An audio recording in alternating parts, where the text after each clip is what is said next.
At yung mga kambing inaabot sa labas. Pero yan, kung sila naipasok ko naman, napakalakas. Ayan, hindi sila Sir Andrew, Kuya Greg, dito sa gawa. Napakalakas ng ulan. Kaya patay ko basang-basa mga kabokal. Basang-basa kasi isinilong ko yung mga kambing. Yan, sinilong ko, inabot kami sa labas. Biglang buhos, napakalakas. Wala naman ako magagawa na ito mga kabokal. Yung mga kawayan nga ibabalagbag ko dapat ngayon Ngayon po alas 2 ng hapon. Ayan, napakainit kanina, biglang ulan. Mayo talaga, nag-uulan na mga kabokal. Hindi na talaga maiwasan yan. Ito talaga yung buwan na mga thunderstorm yung Mayo hanggang June yan. Problema ko, yung cage ng baboy na ipinagawa natin, hindi ko makukuha kasi hindi tayo makakaahon. Maputik yan hindi makakaahon yung ating raptor. Ayan. So ang plano ko sana, iwawalay ko na yung mga biik ngayon. Doon ko ilalagay yung isang malaki sa cage na ipinagawa natin para magamit ko yung kulungan niya. Kaya lang negative, hindi ako makakaahon. Namali ako, dapat pala pinuntahan ko na muna kanina umaga. Ayan, problema nito, kailangan ko rin magpagawa ng upuan kasi si Mader saka yung anak ko gustong commercial dito sa Miyerkules. Ngayon po yung araw ng Lunes.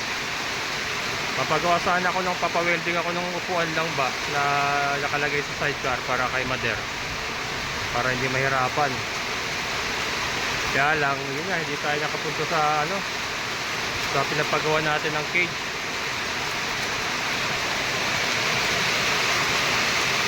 Ito, hindi pa nakakaya mabuti itong mga ito naanggihan din dito.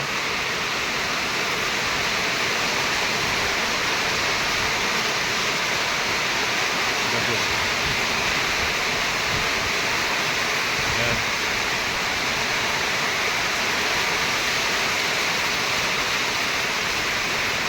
Lakas ng ulan. Sila tigil din.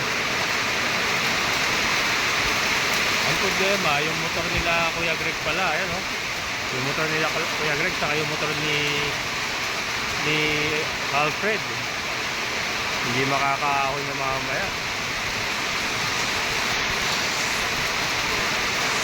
Nag-ahon natin mga kabukal, nag-bird sa angge.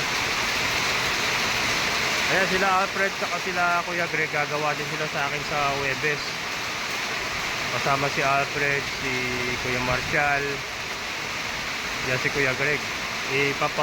Magpapasemento ako ng mga patwalk mga kabukals kasi getting ready na sa tag-ulan. Ito nga yung patwalk natin dito ba, ipapakita ko sa inyo mga kabukals. Ito kasi meron na tayo dito sa baboy ayan diba? Ito yung ganitong lakaran. Beauty, pasok doon. Ay, wala sik na aso to. Beauty, doon, kasi lang kami sa ilalim. Hindi ko na sa ulan. Pasok dyan. Ayan, yan. Wala sik to. Ayan mga kabukals, ito nga, dudugtungan natin to ng semento. Yan, naka-connect dun sa kubo, and then naka-connect sa bahay. And then meron pa dito paikot, papunta naman dito. Yan, para pagka tag-ulan, magpapakain tayo, meron tayong patwalk na sementado, hindi tayo mahirapan maglakad. So yun po, and then yung loob ng bahay ko, patungan ko pa ng semento ulit kasi tawag dito, tabang yung halo nila Emon na nagpupulbos ba, nagpupulbos. Kaya yun, papatungan ko ng semento. Ito yung ating mga manok, oh. Yun. Kung nakita nyo hindi sila nababasa sa ilalim. Ito lang kasi umagos yung tubig, pero dito yung part na yan hindi na nababasa yan.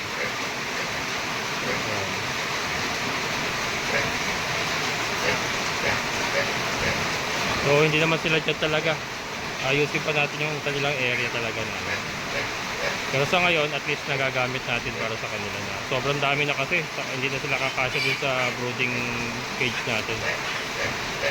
Ito mga kabokals, yung sinasabi ko na dapat ilalagay natin sa sa cage na pinagawa ko. Kasi hindi ko ito maisama.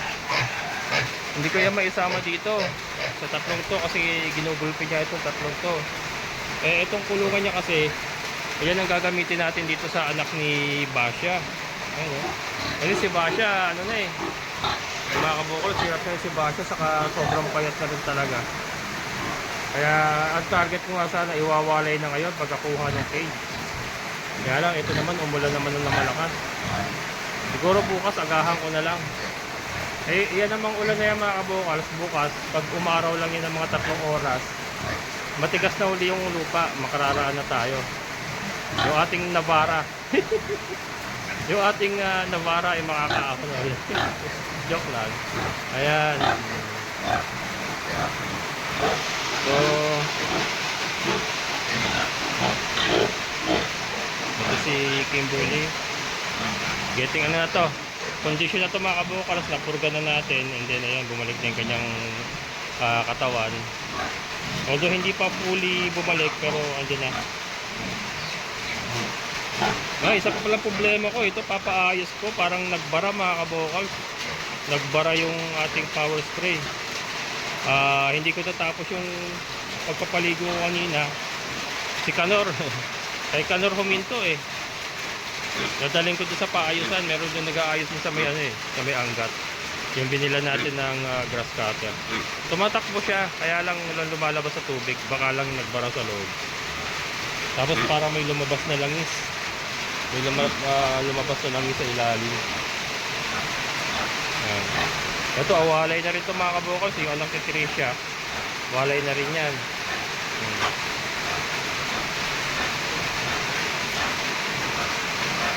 Ayan.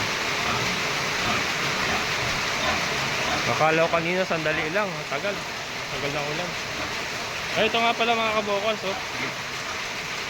yung ating mga cross Dongtao Shamu mga kabukals. Ayan, pinurga ko na yan mga kabukals, kaya nandiyan sila. Pinurga ko kagabi lang. Ayan yung pupo nila, may green yung pupo nila. Ayan, pinurga ko na yan. So kinukondisyon na natin kasi yung mga babae umuupo na. So itong ipaparas natin dyan mga kabukals. At ito, kailangan din malagyan ko ng patwalk. Ayan, patwalk at punta rito. Ayan, punta rito mga kabukals. Ito, ipaparis natin dyan yung ating Kabir rooster mga kabukals. Ayan, yun yung ating Kabir rooster. Pupurgahin ko na rin niya, kaya nandiyan siya. Iniwalay ko muna dito sa mga inahin niya. Ito yung ating mga Kabir hens. Ito naman ay ikukondisyon ko na rin kasi yung isang rooster malapit na rin yung sumampa. So yan, pag sasalubungin natin sila. At least dito tuyo mga kabukals. May trapal tayo. Ito yung trapal natin sa old area doon sa kambingan natin dati. Nagagamit pa rin natin yun. Ito yung ating White Leghorn, Rhode Island. Ganda ng tubo nito ang ating Madre de Agua dito mga kabukals. Taba. Lalo na yun nandito. Kasi ito puso negro to ang tataba. Ang tataba, oh. Nasa gilid na po ito negro, nasisip-sip nila. Ito ang tao natin. Ito yung ating mga produkto ng Cross Rhode Island White Leghorn. Ayan, yung mga ducklings natin malalaki na mga kabokals, oh. Malalaki na, bakit ano? Tumagilid. Ayan. Malalaki na nila mga kabokals, oh. At yung mga ducklings. Ano, brother? Hindi ka nakapaligo, brother. Bale, umulan naman, brother. Nagano siya, naglulugas yung balahibo niya, kaya ganyan po itsura niyan. Pero balbon po talaga yan, balbon yan. Naglulugas yung kanyang balahibo. Lugon. Lugon po. Ayan. So, ito nga.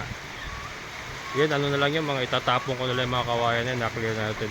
Iga-grass cutter ko na lang yan mga kabokal. Kaya lang negative tayo sa grass cutter ngayon. Ayusin ko na lang siguro yung nandun mga nakatambak dun. At least ano yun, nakasilong tayo dun. Yan. Ayong kubo. Kasi papasyal dito yung anak ko nga sa Kasimader. Para medyo ano, maayos-ayos naman yung dadatnan nila.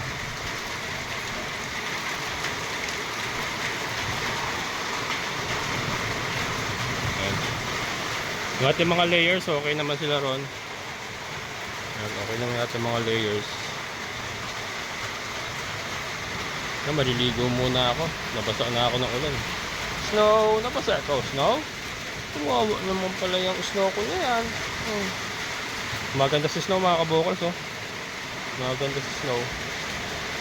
Si Bubbles eh, ano, lakas na, oh. Makulit na rin eh, oh. Bubbles. Ito malapit na rin ito. Kabuanan niya ngayon eh. Baka bago matapos ang Mayo yung mga anak ito. Nakalimutan ko lang yung exact date nakalista eh. Pero the good news is, ayan, madidiligan yung mga damo. Yan, plano ko nga hatiin niya. Ayan, maraming salamat sa mga nagko-comment. Ang plano ko talaga mga kabokals, lalagyan ko ng net. May net pa ako dyan eh. Hahatiin natin para dito muna sila manginginain. Pag napudpud na, doon sila sa kabila. Ganun, ano mangyayari dyan. Marami naman tayong kawain na pamposte. Yan. Sir Andrew nakikimarites doon. Ayan.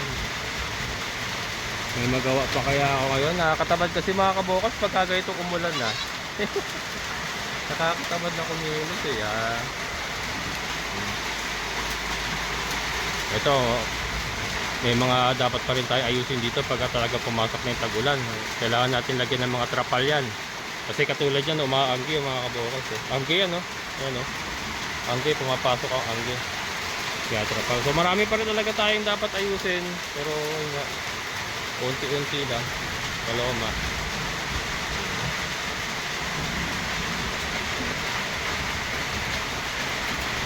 Ayan, medyo humihina na. Okay lang yung ganyan eh. Kanina kasi malakas yung hagin eh. Kaya pumapasok yung basa na naman yung kubo. Yung ano ko, yung yan, nabasa yung rice cooker ni ano. Atinin pa. Pero ano lang naman yan, papatuyuin lang yun. So, pwede pa naman. Pati yung aking ano, yung lutuan kong di kuryente, nabasa din. Anggi. Buti na lang, meron pa akong ano dyan. Natirang ulam kagabi, yung ano, spam. Meron pa akong 4 na piraso natira eh. Tapos may kanin pa akong bahaw. Patalo na yun. Tapos kaping mainit mga kabokals. So, ayos. Ayan, so mamaya mga kabokals, update ko kayo. Tingnan ko kung may magagawa pa ako. Gusto ko yung maliligo muna. Gusto nyo bang sumama? Huwag na.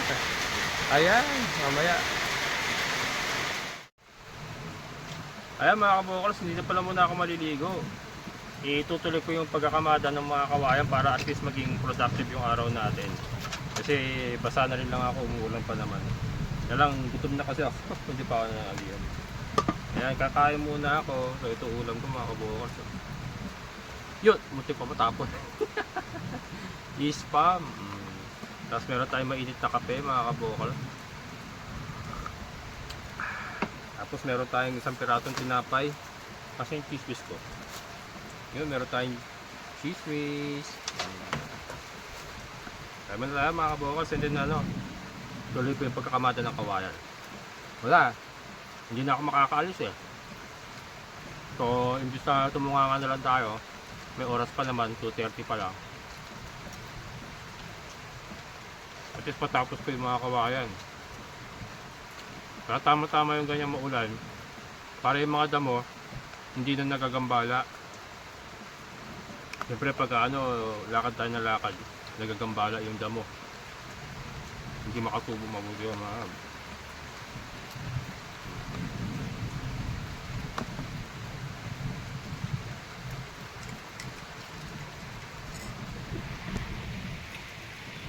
Black coffee. Black coffee.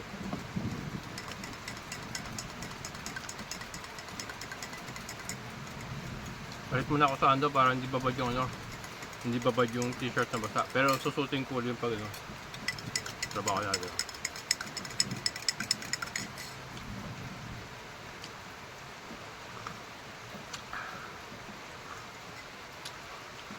Para hindi sayang araw natin.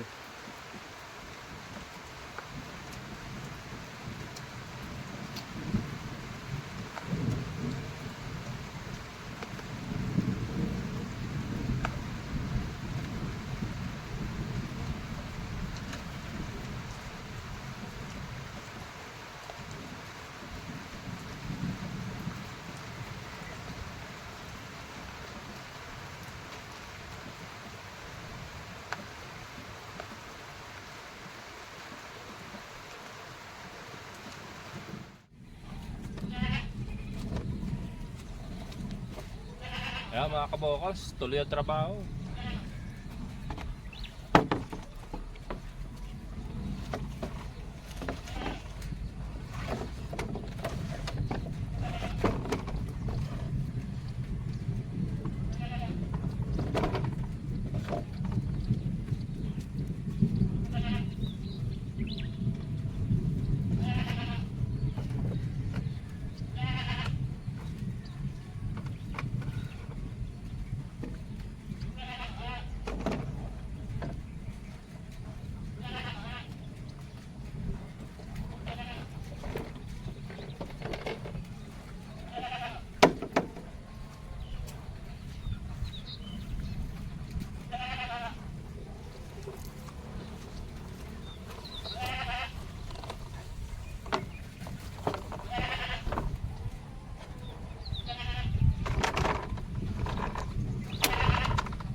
Ayan na mga kabokals. Behold! Behold. Ito ikakabit ko pa ito mga kabokals. Alanganin ako dito eh. Yung pressure niya baka hindi kayanin.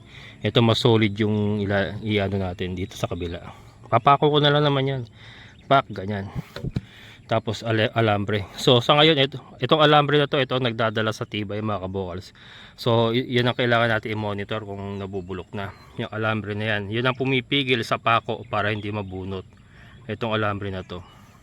Pero ito ilalagay ko para sigurado kasi masyado manipis oh. Baka bumigay, mabigat pala. Mabigat. Pero mag-hold naman yan. Ayan. So, ito na. Malinis na. Yan, shoutout kay Sir June. Yan sir, finally nalinis ko rin yung lote mo. Itong isang lote mo kasi tatlo yung lote niya rito mga kabokals. Ito yung katabi ko. Yan, so at least maayos na. Organized na kumbaga. Ayan, kasi sayang din yung mga kawayan na yan, magagamit pa rin yan. Kung ano, may mga ipapagawa. Kulungan naman ako, ano, pang poste-poste. Pagka may bumigay na poste, pwedeng ipang ano, pang repair, ganyan. At least siya nakataas siya, hindi siya basta-basta mabubulok. Ang kawayan naman tumatagal yan talaga. Ayan. Hindi na yun, no? Itong ulan na to ay maghahatid ito ng maraming damo. Ng maraming damo. So yan po, hindi na natin pakikialaman yung damo na yan. Ayan. Mga 2 weeks. 2 weeks from now, ano yan. Malago na uli yan. Green na uli yan. So at least ay ano, maayos na po yung area. Yan po. Payapa ang kapaligiran. Katatapos lang ng malakas na ulan. Ayan. Hindi tayo makalalabas. At ayan, putik. Yung ganyang itsura ng lupa. Malagkit yan mga kabukas. Madulas yan. Pero bukas, ano lang yan, konting araw lang yan. Sumilip lang si haring araw sa umaga. Mga alas 10, alas 11, matigas na yan. Ganyan po dito, mabilis tumigas ang lupa. Mabilis tumigas ang lupa. Ayan mga kabukals. Ano pa ba gagawin ko? Ay, yung ano, poso. Yan, tatambakan ko na rin yung poso para ano. Tapos na. Para mai-ano na natin, mai-level na natin, may ayos na rin natin yung ano, yung drum sa tabi niya. Maglalagay nga tayo ng drum para doon tayo mag-iipon, and then may hose tayo. Para makapagdidilig-dilig tayo sa paligid. Yung katulad ng dating gawi do sa old area natin. Yung drum yung nakakarga sa ating motor, and then may tubig tayo galing sa bahay na siyang ginagamit natin sa ating mga alagang baboy gamit ang hose. Naka-hose lang. Yan, sa mga dati sa channel ko, alam niyo yan. Kung di nyo alam, ay alamin nyo. Hindi, joke lang. Ayan mga kabokals, payapa. Ito naman, hindi naman yan basta-basta babahayan ng ahas. Unang-una kasi itong area na to, wala pong chance na sumukal yan. Kasi nga aga rin ng mga kambing natin yan. So, yung ganyang linis, mananatili yan, mamimaintain yan. So, yung ahas po, wala pong, siguro, tsamba. Pero hindi, kumbaga, maliit lang ang chance na magbahay ang ahas dyan. Kasi kapaligiran niya ay malinis. Yan, unti-unti naman yan. Yun nga, pag may kailangan tayo, kukuha tayo dyan. Hanggang sa maubos, hindi naman po ano yan, magtatagal din yan dyan. Iginanyan ko lang para maging maayos. Ayan mga kabokals. Hindi na sayang aking araw kahit ako'y basang-basa sa ulan. Actually, mas masarap pa nga magtrabaho pagka umuulan eh. Malamig. Kaysa sa mainit. Nakapanlalata pagka mainit. Ayan. Ang problema ko, maglalakad ako mamaya, bibili ako tinapay. Tinapay sa sardinas, ulam ko mamaya. May bigas pa naman ako dyan. Yan, tingnan natin yung poso kung matatambakan ko mga kabukals. Ayan, ito nga mga kabukals. Tatambakan na natin siya. Mga bato hindi ko pa na ano, hindi ko pa na tatanggal lahat. Pero ito yung importante, maano muna, matambakan. Tanggalin ko lang itong mga bato-bato rito.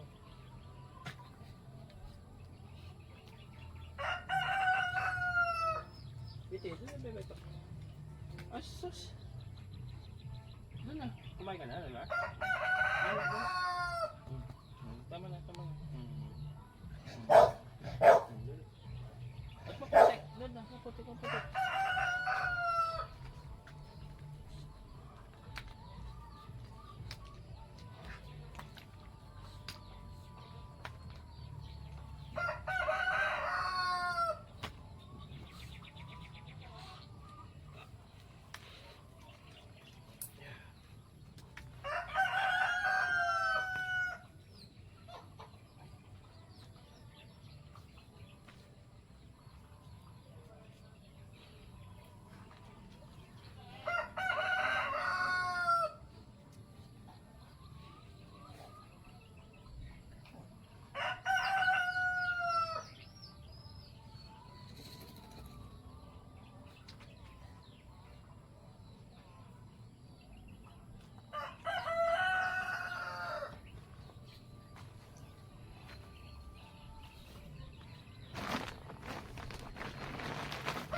Ayan.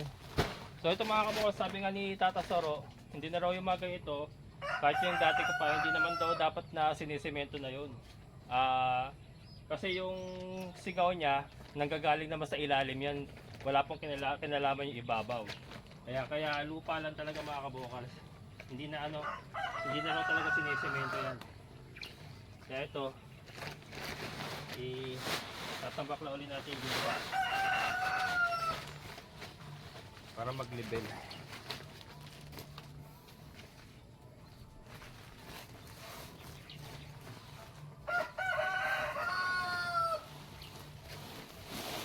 Ang ano lang pala niya mga kabukals, kung magsisemento, syempre yung pinaka-flooring lang nung kunyari itong area na to, magsiset up ka ng parang water system mo na may tangke dyan, tapos itong motor, tapos kung gusto mong hindi mag-protect, yun yung sisementohin mo, yung area na yun. Pero yung mismong yung mismong itong tubo, no need na raw po talaga yan na sementohin.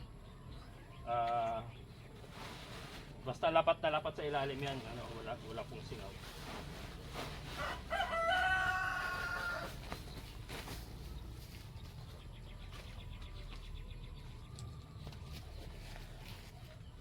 Yan.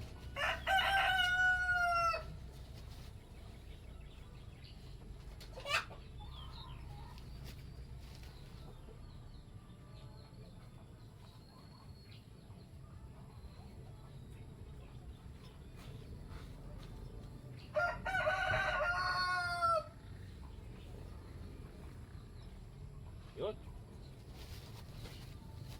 Ayos mga kabukals.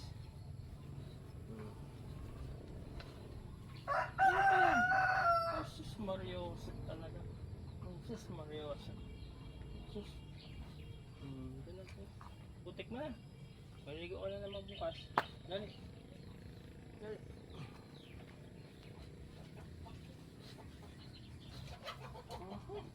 Bihir na aso na to. Putik ko na. Basta. Basta. Ayan mga kabukals. Tapos.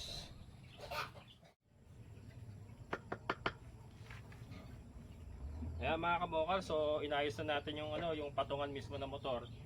Ito permanent na to. So lalagyan na lang natin ng coating ito na semento para yung mga butas hindi pa mahaya ng ahas. Pero itong hollow blocks na to, ito na yung magiging patungan niya. Yan, so masasabay ko na to pagka nagpagawa ako sa Webes kila Arfed ng mga patwalk natin. Masasabay ko na to. Ito. Yan. Nakalangan ko lang yung yung mga paa mga kabukals. Yan.